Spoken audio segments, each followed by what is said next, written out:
When you see around the globe the maldistribution of wealth, the desperate plight of millions of people in underdeveloped countries, when you see so few haves and so many have-nots, when you see the greed and the concentration of power within, did you ever have a moment of doubt about capitalism and whether greed's a good idea to run on? Well, first of all, tell me, is there some society you know that doesn't run on greed? You think Russia doesn't run on greed? You think China doesn't run on greed? What is greed? Of course, none of us are greedy. It's only the other fellow who's greedy. The world runs on individuals pursuing their separate interests. The great achievements of civilization have not come from government bureaus. Einstein didn't construct his theory under order from a bureaucrat. Henry Ford didn't revolutionize the automobile industry that way.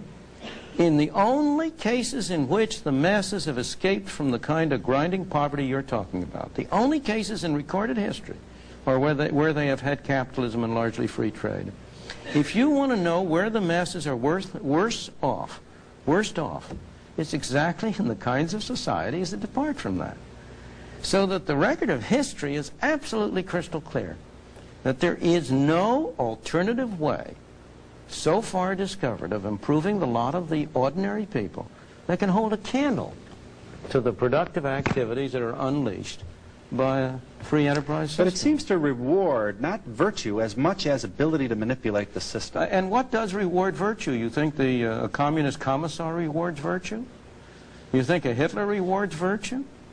You think, excuse me, if you'll pardon me, do you think American presidents reward virtue? Do they choose their appointees on the basis of the virtue of the people appointed or on the basis of their political clout? Is it really true that political self-interest is nobler somehow than economic self-interest?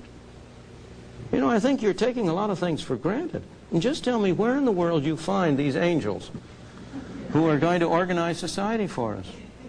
Well, I don't even trust you to do that.